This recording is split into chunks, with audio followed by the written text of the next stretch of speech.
Nous avons 3 personnes absentes, dont certaines excusées. Donc, Fabrice Lefebvre, Antoine Piel et Nadège Bordereau. Fabrice Lefebvre a donné pouvoir à Xavier Lannelongue. Nadège Bordereau travaille encore de nuit, donc c'est compliqué, mais elle n'a pas envoyé de pouvoir. Et nous avons reçu une lettre de démission d'Antoine Piel. Je vous en informe simplement, nous ne pouvons pas l'acter encore puisqu'il y a un délai. Ce courrier a été envoyé à la préfecture et il y a un délai légal de 2 mois pour que la préfecture acte officiellement sa démission. Il habite maintenant Étré, ses activités professionnelles ne lui permettaient pas de toute façon de continuer plus longtemps. Donc, une fois le délai des 2 mois passé, donc il sera remplacé. Je ne sais pas encore par qui, de façon définitive, il faut aller voir qui de droit sur la liste. Il nous faudrait une secrétaire de séance. Nathalie. Donc, hop. Ok. J'ai aussi une question à vous poser sur le compte-rendu du dernier conseil municipal. Donc, est-ce que c'est celui-ci? Alors, c'était le conseil municipal du mercredi 6 septembre 2023. Plusieurs délibérations, au total 11 délibérations. 2 concernant les affaires générales, un avenant à la convention de gestion du dispositif de signalement des actes de violence, de discrimination, de harcèlement et d'agissement sexiste. Donc là-dessus, je crois que nous avons eu l'unanimité des suffrages. Ensuite, une adhésion au Conseil d'architecture, d'urbanisme et de l'environnement de Charente-Maritime, le CAUE 17, avec une autorisation de signature. Là aussi, le scrutin s'est exprimé à la majorité, enfin à l'unanimité d'ailleurs. Plusieurs délibérations liées aux finances. Une première sur une présentation à approbation de la redevance d'occupation du domaine public par GRDF en 2023. Évidemment, tout le monde a voté pour la modique somme quand même de 19 000. Non, non, je ne suis pas sur la même chose, on est sur le crédit cimetière. C'est pas le même, excusez-moi, c'est pas la même chose. Là, voilà, 282 €. Il me semblait bien que ce n'était pas la même chose. On divise. Végétalisation ensuite du cimetière communal, approbation de vie et autorisation de signature exprimée à la majorité. Ensuite, végétalisation du cimetière communal, demande de subvention au titre du fonds vert dans le cadre de la renaturation des villages et des villes, exprimée à l'unanimité également.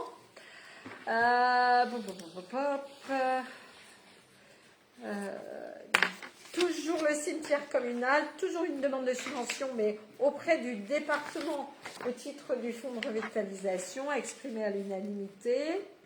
Ensuite, information du cimetière communal. Décidément, ce cimetière aura été revu en long large, avec changement de logiciel, un vieux logiciel qui n'avait pas plus de mise à jour, qui devenait carrément caduque et très difficile de manipulation, donc a été remplacé par un autre logiciel,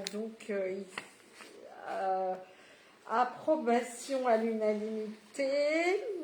Ensuite, décision modificative au budget primitif pour une ouverture de crédit à l'article concessions et droits similaires autour de cimetières et équipements divers liés à l'achat évidemment du logiciel d'informatisation du cimetière. Donc une simple DM au budget pour pouvoir payer le nouveau logiciel, toujours à l'unanimité. Ensuite, donc une autre décision modificative au budget préventif liée à l'acquisition des parcelles AA112, AA94 et AA113. Nous sommes dans la zone passage des jardins et à côté de la place du pressoir. Donc, est-ce que ça a été voté à l'unanimité également? Oui, achat de terrain, c'est ça. Et la décision modificative numéro 7 relative à la hausse de la taxe d'habitation avec une ouverture de crédit supplémentaire, autre reversement de fiscalité qui nous a été présenté par Brice, également voté à l'unanimité. Ouais. Est-ce que vous avez des remarques sur l'ordre du jour et le procès-verbal du compte-rendu du dernier conseil? Pas de remarques? Non. Alors, merci d'abord. Une information communale importante suite aux décisions modificatives qui nous permettaient de faire l'acquisition de parcelles à côté de la place du pressoir et passage des jardins. Je vous informe, comme vous me l'aviez délégué, que eu égard au droit de préemption que vous avez validé et à la décision modificative qui a permis le financement de cette acquisition, donc j'ai bien préempté pour la commune de Clavette sur les 2 dernières parcelles, donc la AA94 qui est passage des jardins mais qui est celle qui donne encore sur la place du pressoir juste en face des jeux pour enfants, qui est une parcelle constructible d'une superficie de 77 mètres carrés avec simplement 15% de biotope obligatoire, donc qui permet la construction d'un bâtiment de à étage, puisqu'on est dans le centre-bourg avec la hauteur à 8 mètres maximum sous étage. Donc d'un bâtiment d'une superficie de 65 mètres carrés au sol, donc qui peut être éventuellement construit sur deux niveaux. Mais là, je vous donne simplement l'information, et je vous rappelle donc son inscription dans le PLUI, donc au niveau de cette parcelle. Elle est directement sur la place du pressoir au sud, et en face, donc elle pourrait permettre d'héberger un espace associatif, la bibliothèque municipale, etc., ou un tiers-lieu ou autre chose qui va être à discuter de toute façon ultérieurement. Elle est donc à côté des parcelles communales qui nous appartiennent déjà à 267, 266. Elle est vraiment dans ce qu'on appelle le cœur de bourg, directement sur la place. Donc, elle peut permettre d'améliorer le cadre de vie des habitants et créer un espace supplémentaire de convivialité, de détente pour les habitants. Et la maîtrise de cette parcelle s'avère ainsi stratégique dans l'animation du quartier et plus globalement pour la revitalisation du centre-bourg de Clavette. Donc, la préemption a été envoyée. Nous attendons le retour de la préfecture. La préemption a été reçue le 25 septembre 2023, donc 25 octobre, 25 novembre. Nous pourrons signer l'acquisition à partir du 26 novembre. Donc, nous avons envoyé également les éléments au notaire, je le dis au pluriel parce qu'il y en a plusieurs concernés, de façon à organiser en temps et en heure une signature définitive. De la même façon, à la même date exactement, à réception des DIA également, nous avons préempté donc pour la parcelle AA113 à côté du terrain préempté récemment. Donc elle a complètement dans le cœur des jardins, passage des jardins, mais à l'intérieur des jardins, toujours dans la création de ces axes nord-sud complémentaires qu'il va falloir confirmer pour la desserte de l'école future, avec son ouverture future. Donc là, la superficie totale de la parcelle est de 281 mètres carrés pour un prix de 5 000 €. Je rappelle, c'est une parcelle certes dite constructible, mais qui est bloquée comme l'autre dans une OAP globale. Ça veut dire que des travaux de construction ne pourront avoir lieu que le jour où tous les propriétaires alentours concernés par cette opération d'aménagement programmé global donc seront tous d'accord pour vendre et pour construire un lotissement. Donc c'est d'abord aussi pour la mettre après en jardin partagé ou la proposer après aux habitants de Clavette qui voudraient faire du potager en attendant qu'un jour soit une opération de construction se fasse, soit le conseil municipal décide d'autre chose derrière. Donc voilà.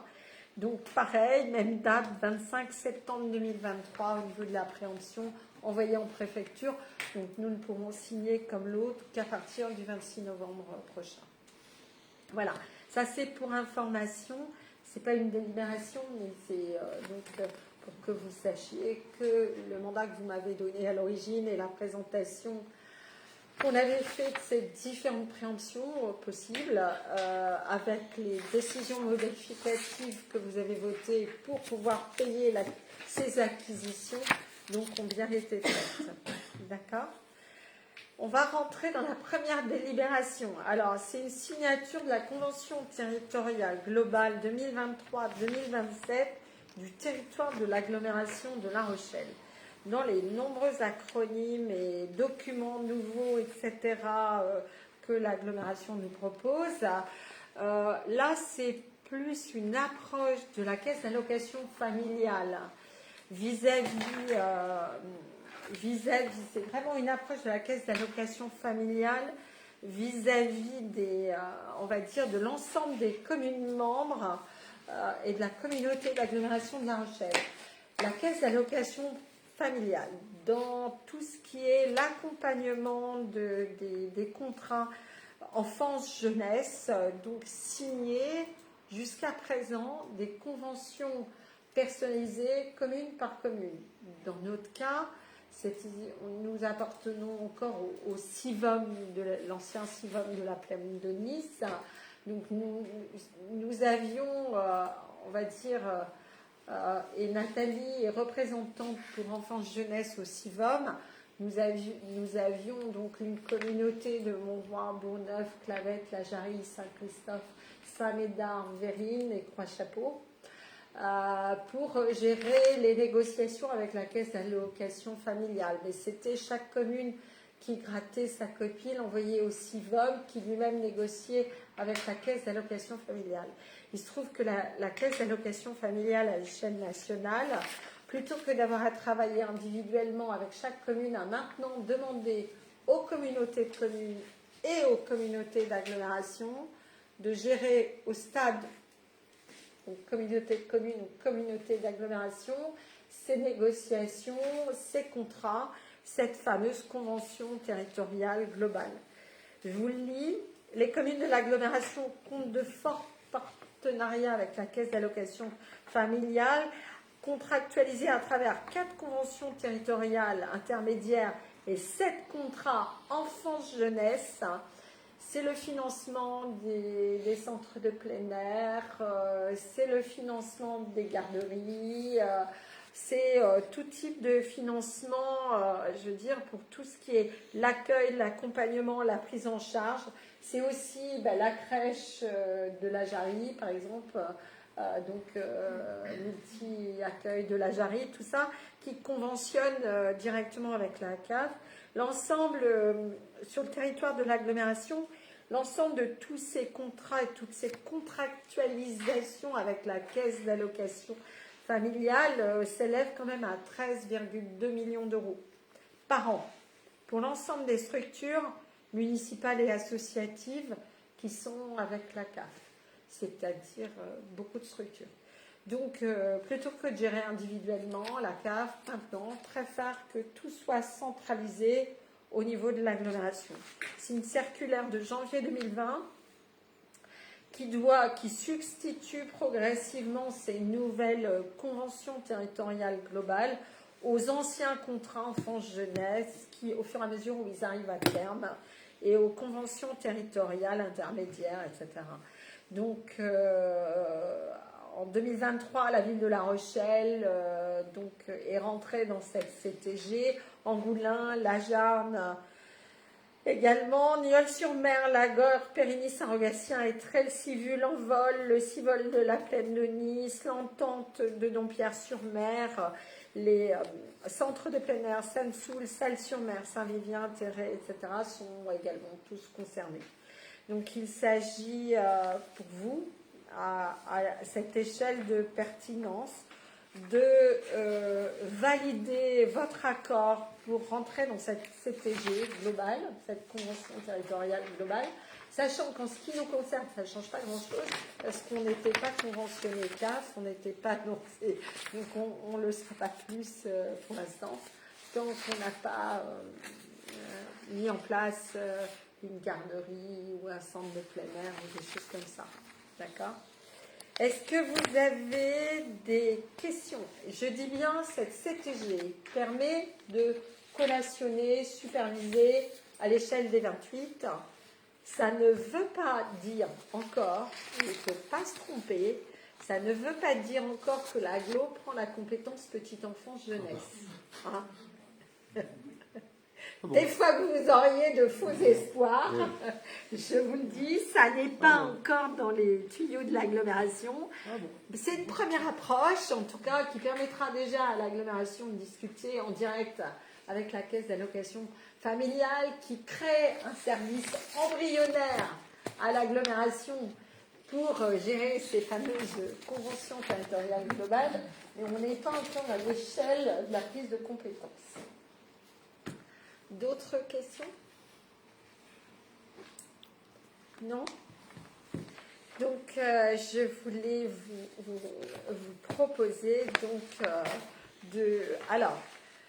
d'approuver donc la CTG 2023-2027 à l'échelle de la CDA de La Rochelle, d'autoriser donc la signature de cette CTG pour un engagement à coopérer dans la mise en œuvre de ce projet de service aux familles du territoire de l'agglomération de La Rochelle.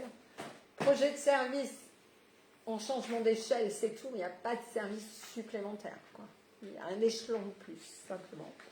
Et de m'autoriser donc à prendre les dispositions administratives et financières qui concerneraient cette décision. Dans notre cas, il n'y a pas de décision financière à prendre de toute façon, donc ça nous simplifie le débat. Des questions? Non. Un bon coucher de soleil. Bon soleil, oui. Voilà, c'est pour vous mettre de bonne humeur quand même. Hein. Je veux dire, après la tempête, on peut passer au vote. Des votes contre, des abstentions, les votes pour. Donc, tout le monde a 2 votes. C'est bon. Ok, merci. Alors, la suite. Je vous présente, vous l'avez reçu dans les documents annexés qui vous ont été envoyés par mail, une convention de veille d'action foncière pour la densification de l'îlot dit La Garenne entre la commune de Clavec, la communauté d'agglomération de La Rochelle et l'établissement public foncier de Nouvelle-Aquitaine. Alors, La Garenne, ça ne vous évoque rien. Ne me demandez pas pourquoi ils l'ont appelé comme ça. Bon, ça c'est l'EPF, l'établissement public foncier, qui a décidé de l'appeler La Garenne. La Garenne, ça concerne toute la zone derrière l'école, à la fois donc toute la zone autour du terrain Rousseau dont nous venons de faire l'acquisition pour, modifier la structuration de l'école. Donc la Garenne concerne le terrain de 1500 m² qui est à gauche donc, du terrain que nous avons acheté. Un autre terrain en bande sur lequel il y a une inscription au PLUI, une inscription pour un chemin pour évacuer éventuellement piétons, vélos, etc. Qui donne donc entre le terrain dont nous avons fait l'acquisition et le chemin de la cave. Voilà. Cette convention, comme les conventions de veille EPF que vous connaissez déjà dans le passé, vous en avez fait déjà depuis 3 mandats, depuis 2010, nous conventionnons avec l'EPF, peut nous permettre, si un terrain se débloque et que nous n'avons pas les moyens financiers immédiatement, d'en faire l'acquisition en passant pour l'établissement public foncier qui préempte à notre place ou achète à notre place ou négocie à notre place, dans la mesure où, dans la convention de veille que vous avez reçue, il est bien indiqué que nous sommes donc sur cet îlot, sur un périmètre global d'intention incluant notre terrain, là, les 3200 achetés, plus le terrain restant, l'ensemble qui comprend des dépendances et déjà une maison d'habitation, etc. C'est un îlot complet de 8705 mètres carrés de surveillance, de veille simplement.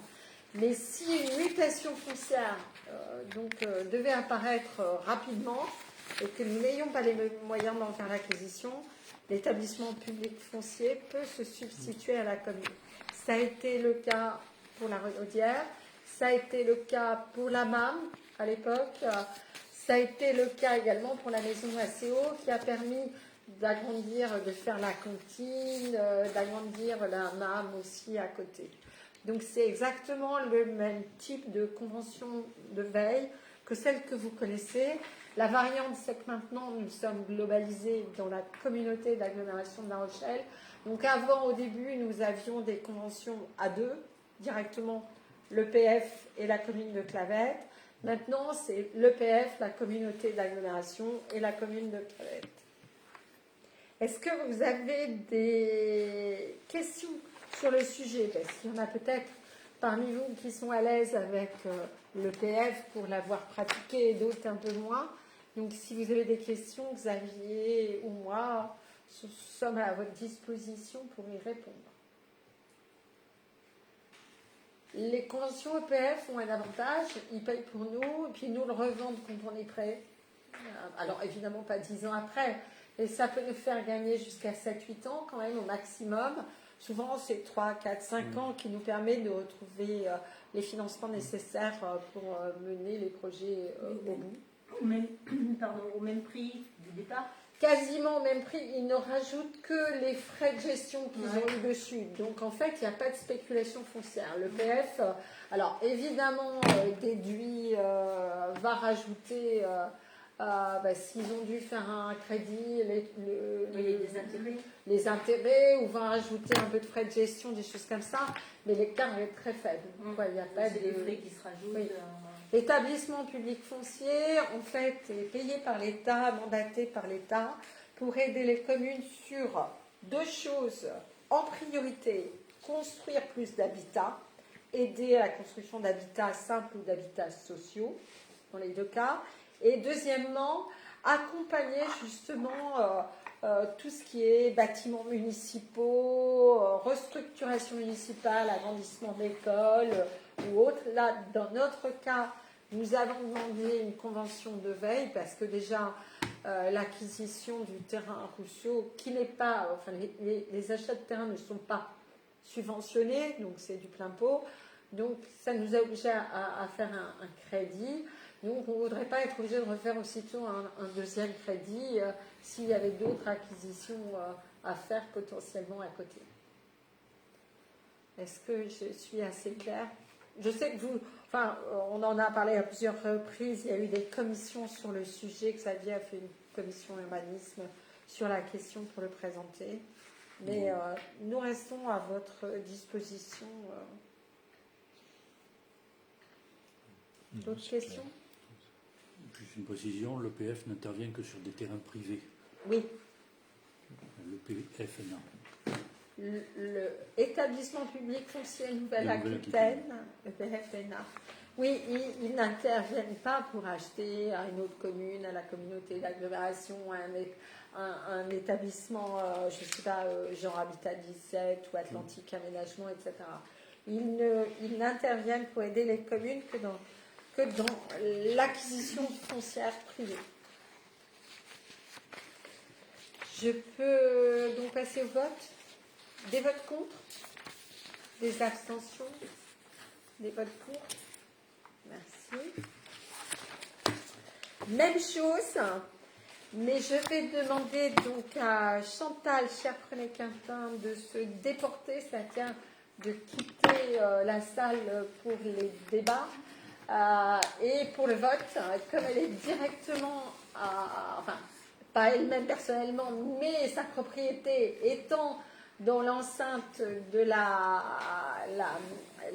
comment dire, l'îlot, la nouvelle convention de veille de l'établissement public foncier, elle ne peut pas participer au débat ni prendre part au vote. C'est donc un îlot qui s'appelle la collégiale, mais qui à la base concerne particulièrement les terrains à côté et autour de l'église, en fait. C'était une demande parce que vous savez que l'église, elle est quand même un endroit où la départementale est très étroite, la rue du Moulin est très étroite. Dès qu'il y a une cérémonie, soit les gens pensent à nous avertir et on met des autorisations de veille spécifiques avec détournement des flux sur la départementale 203, quand même, la rue du Moulin, par d'autres chemins s'il y a trop de monde à l'occasion d'obstacles, de cérémonies particulières. Soit les gens ne pensent pas à demander en mairie des autorisations spéciales, et puis c'est un peu le bazar dès qu'on se retrouve avec des manifestations ou des cérémonies à l'église. Donc il y a toute une zone qui va donc à nouveau passer en veille. Et cette zone inclut un terrain qui est déjà en espace réservé pour la commune, qui est un terrain vraiment à côté de l'église, qui pourrait permettre de créer un peu de stationnement, voire un peu d'habitat. Et donc c'est très élargi par rapport à l'ensemble, puisque ça inclut là aussi une phase de combien de mètres carrés? Je la retrouve. 700. Voilà, 6350 mètres carrés. 6350 mètres carrés. C'est des grosses zones de surveillance. C'est que le terrain. Oui, c'est tout le terrain. Non, un petit terrain pour une maison, non, c'est carrément, ou c'est 8000 mètres carrés le premier, ou c'est 6000 mètres carrés le deuxième, mais c'est simplement une convention de veille, hein, j'entends, pareil, qui pourrait nous permettre, en cas de mutation rapide, non anticipée, de l'acheter pour nous également. D'accord? Vous l'avez reçu. Est-ce que vous avez des questions spécifiques? Ces conventions de veille, c'est vrai que c'est le seul dispositif prévu par l'État qui permet aux communes des acquisitions foncières qu'on ne pourrait pas faire dans certains cas. L'ensemble, celle de Chantal, Van der Linden et une partie aussi Jacques Renaud derrière qui n'est pas construit, qui va donner jusqu'au chemin des oiseaux. La zone est assez large. Quand tu dézoomes au niveau cadastral et que tu vois, c'est les zones non construites derrière l'église. L'ensemble des zones. Mais Chantal a dû partir puisque la collégiale est. Côté Jacques Renaud, je vois pas très bien. S'il y a une parcelle en bande assez importante qui donne sur le chemin des oiseaux aussi. Ah, bah oui, d'accord. Donc c'est coupé par sa propriété à Jacques Renaud. Il y a des bouts qui sont coupés. Il n'y a pas forcément une communication systématique entre l'ensemble des parcelles. Ouais. Mais il y a toujours des ouvertures sur de la voirie. Donc c'est pour ça que les lots est de 6000 et quelques mètres carrés. Voilà. On vous l'avait envoyé en document.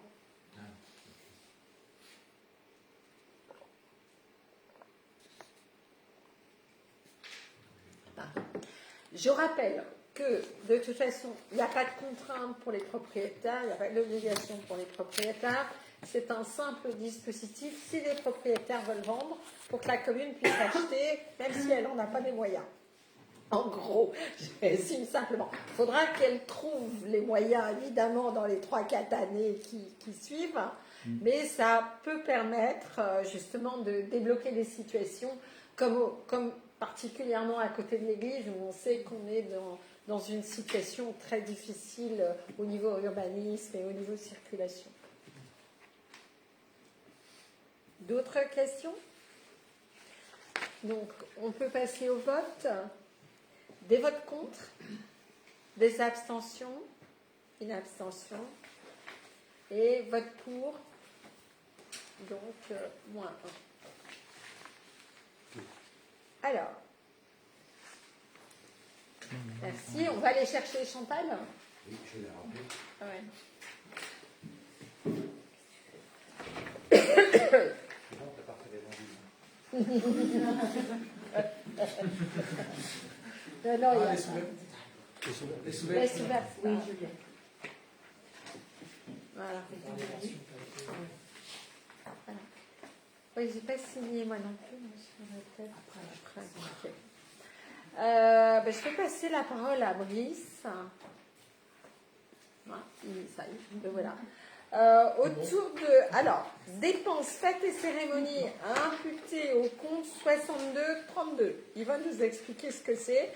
C'est pas une DM, c'est pas une dépense supplémentaire, c'est pas une recette supplémentaire. C'est quoi, Brice? En fait, c'est plus ou moins pour avoir, suite au décret en fait 2012-1246 du 7 novembre 2012, en fait, on doit fixer la liste des pièces justificatives exigées par le comptable public à l'appui des mandats de paiement émis pour règlement des dépenses publiques.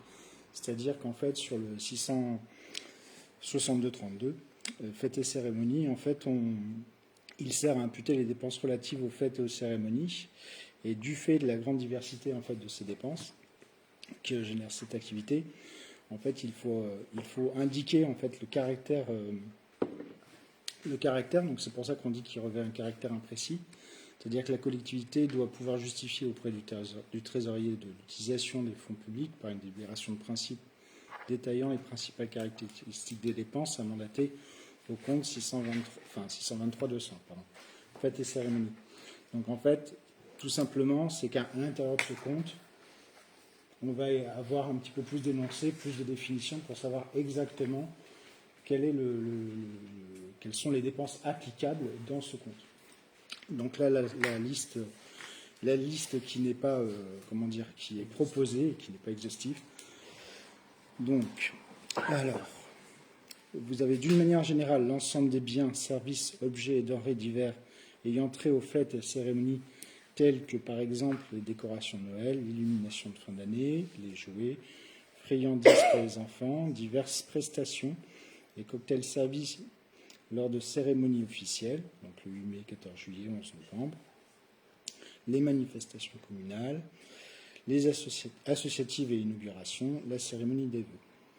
On peut mettre également à l'intérieur les fleurs, bouquets, gravures, médailles et présents offerts à l'occasion de divers événements, et notamment lors des naissances, mariages, décès, départ en retraite, récompenses sportives, culturelles, militaires ou lors de réceptions officielles.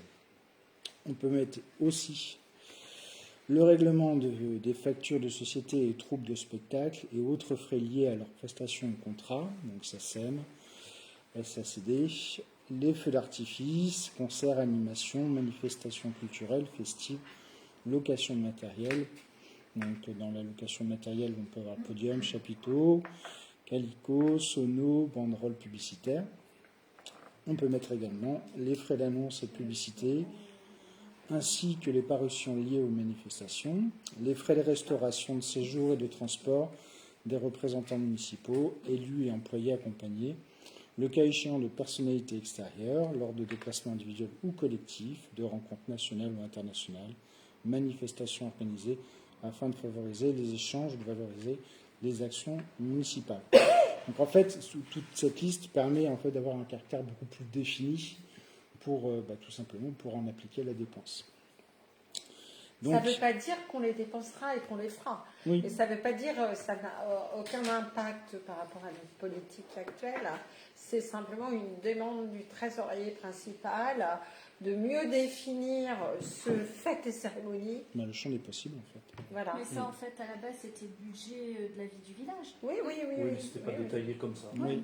Oui, c'est simplement une présentation différente. Il faut détailler le voilà. budget de la vie du village. Voilà, en c'est fait, ça. Parce qu'on est d'accord que c'est la commission du village. Oui, mais c'est en fait. un compte comptable pour mettre dedans, quoi. Ouais. Non, mais c'est Oui, pas- C'est un oui, sous-compte. mais là, il est, on ne pourra pas mettre autre chose que ce qui est cité ici. D'accord. Ah, bah, Oui. j'espère que Ils ça vont va les bien. chaises. C'est beaucoup plus détaillé que ce Ils vont les n'était avant. chaises d'État. Si à chaque fois que tu as une facture, il faudra que ça rentre dans ce cadre-là. Pardon Pas grand-chose. 630. Pourquoi non, c'est pas grave. C'est un problème avec les chiffres. Avec les chiffres, ce soir. Excusez Delphine, elle est un peu fatiguée ce soir. C'est le numéro du compte. C'est le numéro du compte. Je ne sais pas si j'aurais dû m'asseoir ici, moi, tout comme C'est pas le 06 de Delphine non plus. C'est pas grave. c'est pas grave. pourvu que ce ne soit pas contagieux. Est-ce qu'il y a des questions? D'autres questions? D'autres questions que celle-là. Non. Donc du coup, on va passer au vote. Est-ce qu'il y a des votes contre? Des abstentions? Des votes pour? Merci. Je vais passer la parole à Xavier, là. En fait, sur un entretien de la voirie. Non, Pardon. c'est pas ça. Oui.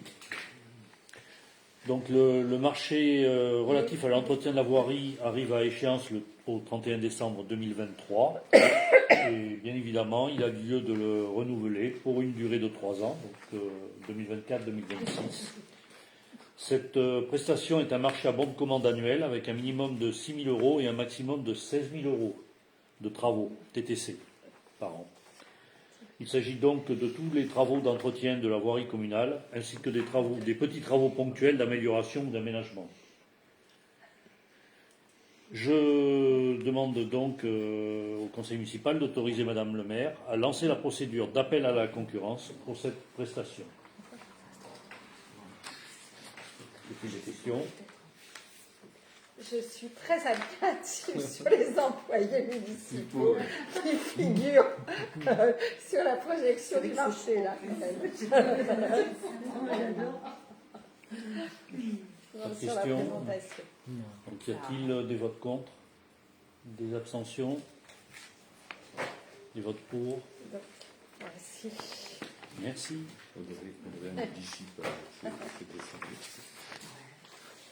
Alors, délibération suivante. Alors, déjà, après le 62-32, nous allons passer au M57. Je passe la parole donc à Brice qui va vous expliquer un petit peu ce que c'est que le référentiel M57. Non, Écoutez bien. Non, en fait, c'est plus ou moins, en fait, pour se mettre aux normes, hein, tout simplement, ça s'appelle, c'est le plan comptable M57. Donc aujourd'hui, nous, on utilise le M14, c'est ça. Et du coup, on va essayer de s'en tenir au texte. Hein. Et puis s'il y a quelques questions, j'essaierai de vous y répondre. Donc, la nomenclature budgétaire et comptable M57 est l'instruction la plus récente du secteur public local. Elle est instaurée au 1er janvier 2015 dans le cadre de la création des métropoles. Le référentiel M57 présente la particularité de pouvoir être appliqué pour toutes les catégories de collectivités territoriales, donc régions, départements, établissements publics de coopération intercommunale et communale. Il reprend les éléments communs au cadre communal, départemental et régional existants. Et lorsque des divergences apparaissent, on retient plus spécialement les dispositions applicables aux régions. Donc le référentiel M57 étend à toutes les collectivités les règles budgétaires assouplies dont bénéficient déjà les régions, offrant une plus grande marge de manœuvre gestionnaire. Le périmètre de cette nouvelle norme comptable, donc c'est exactement en fait, ce qu'on dit, c'est une nouvelle norme, sera celui des budgets gérés selon la M14, soit pour la commune de Clavette son budget principal, sachant que nous on utilise déjà une M14 développée. Voilà. Un plan comptable un petit peu plus poussé. Donc une généralisation de la M57 à toutes les catégories de collectivités locales est programmée au 1er janvier 2024. Donc on est directement concerné. Donc pour information, cette modification de nomenclature comptable entraîne automatiquement un changement de maquette budgétaire. De ce fait, pour le budget primitif 2024, la colonne budget primitif N-1 ne sera pas renseignée car appartenant à une autre nomenclature comptable. Même si elle n'est pas renseignée, on essaiera, lors de la présentation du projet budget, d'avoir un petit peu, d'essayer d'avoir le comparatif quand même.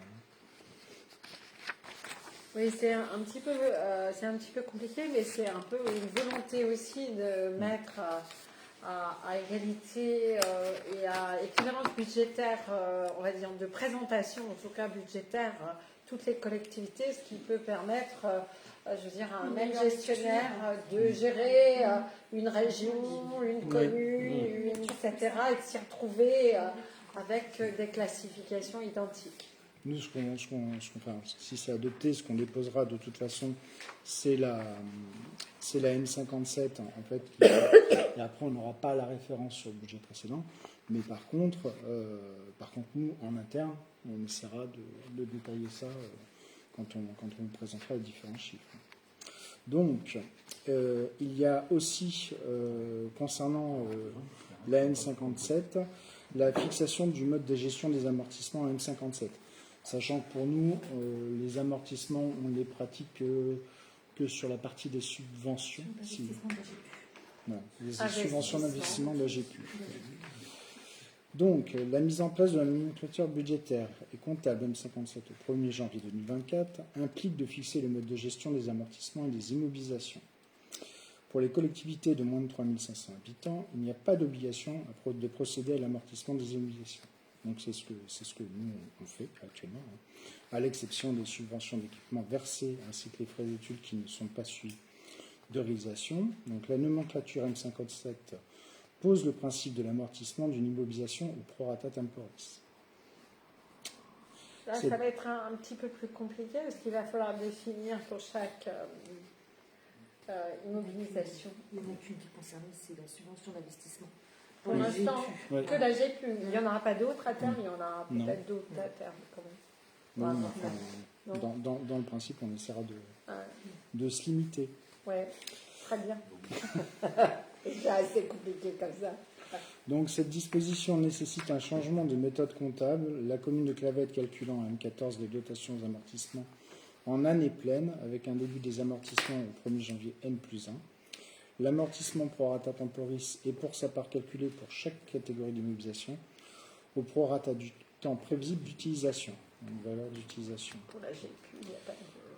L'amortissement commence ainsi à la date effective d'entrée du bien dans le patrimoine de la commune. D'accord, c'est une méthode comptable. Donc, ce changement de méthode comptable s'appliquerait de manière progressive et ne concernerait que les nouveaux flux réalisés à compter du 1er janvier 2024, sans retraitement des exercices clôturés. Ainsi, les plans d'amortissement qui ont été commencés suivant la nomenclature M14 se poursuivront jusqu'à l'amortissement complet selon les modalités définies à l'origine. Nous, on va pas être trop concernés par ça. Donc après, vous avez l'application de la fongibilité des crédits. Les crédits qui fondent, quoi. C'est des crédits qui peuvent être remplacés par un autre de même nature, si je ne me trompe pas. L'instruction comptable et budgétaire M57 permet enfin de disposer de plus de souplesse budgétaire puisqu'elle autorise le conseil municipal à déléguer au maire la possibilité de procéder à des mouvements de crédits de chapitre en chapitre, à l'exclusion des crédits relatifs aux dépenses de personnel, mais tout ça dans la limite de 7,5% du montant des dépenses réelles de chacune des sections. Ouais, il va falloir qu'on fasse attention à ça. C'est-à-dire qu'il va falloir faire pour chaque section un petit module de calcul pour déterminer 7,5%, le montant, donc chapitre par chapitre, et voir la marge que ça donne. Donc c'est une petite ligne de pourcentage à rajouter, un petit peu de travail en plus. N'est-ce pas, Audrey? C'est une colonne Excel, surtout.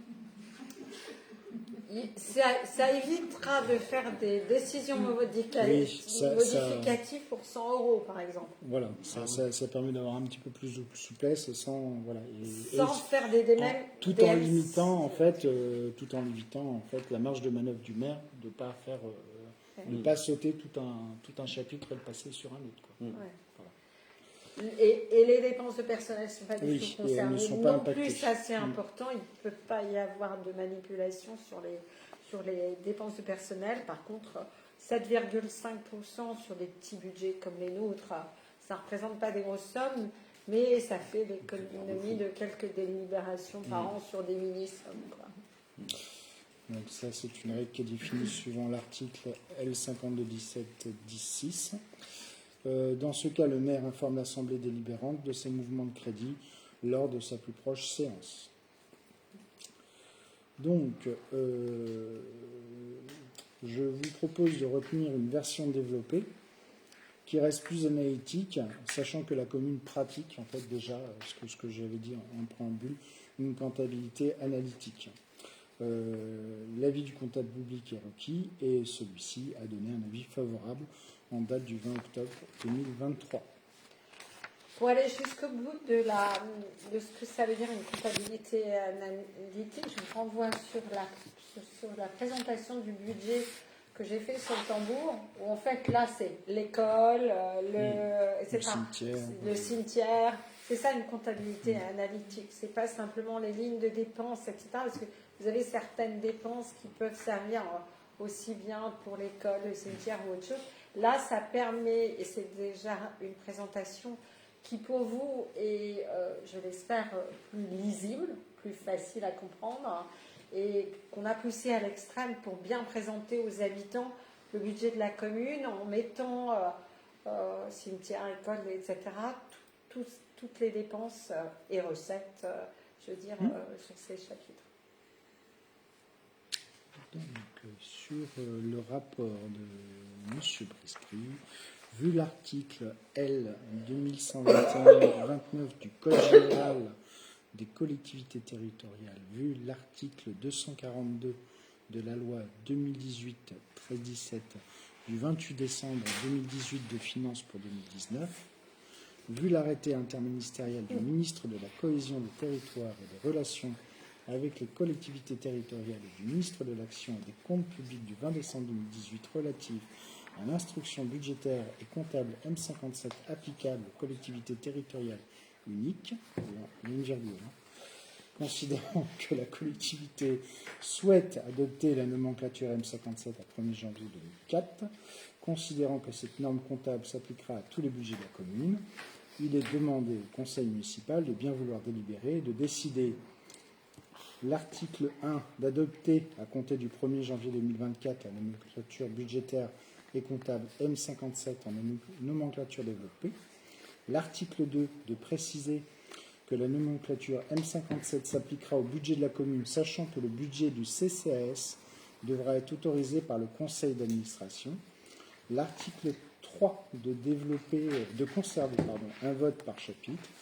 L'article 4 de calculer l'amortissement des subventions d'équipement versées ainsi que les frais d'études s'ils ne sont pas suivis de réalisation au prorata temporis.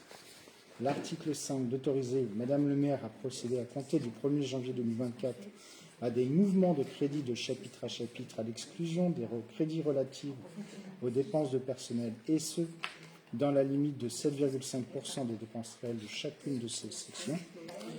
Et article 6, d'autoriser Madame le maire à mettre en œuvre les procédures nécessaires à ce changement de nomenclature budgétaire et comptable et à signer toutes les pièces nécessaires à l'exécution de la présente délibération. Est-ce qu'il y a des questions? Ça va aller. Est-ce que c'est assez clair?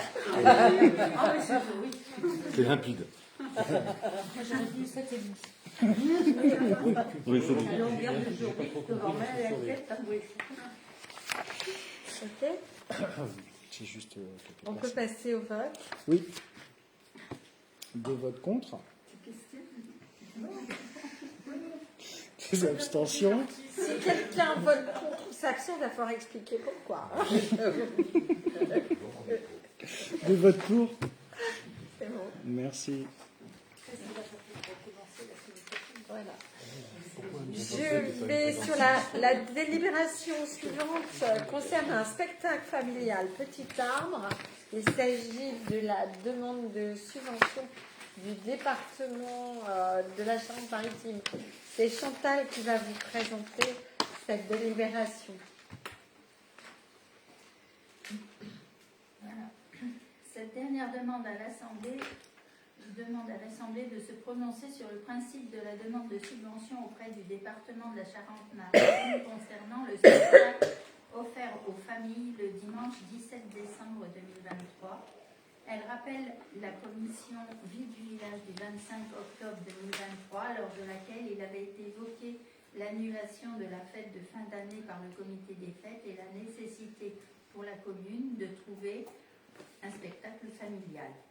Elle présente le spectacle du catalogue du conseil départemental, guide de diffusion culturelle, Petit Arbre, de la compagnie Monomade Productions, avec le duo Frangélique, une performance musicale, artistique et linguistique. Cet événement organisé par la mairie est ouvert à tous. Le souhait de la mairie est de permettre aux habitants de la commune et des alentours de participer à une journée festive avec un spectacle pour tous. Le montant de la dépense prévue en dépenses de fonctionnement est estimé à 700 €. Le spectacle Petit Arbre, compagnie Monomade Productions avec le duo Frangélique, est de 700 € TTC. Le montant de l'aide est égal à 50% du coût du spectacle. Il est donc demandé au conseil municipal de bien vouloir délibérer et de décider de demander une subvention au département de la Charente-Maritime pour aider à financer le spectacle pour les familles du dimanche 17 décembre 2023. Des questions? La question? Non. Des votes contre? Des abstentions? Des votes pour? Merci. Et merci. Et donc voilà, nous arrivons à la fin de la séance. Il est 21h23.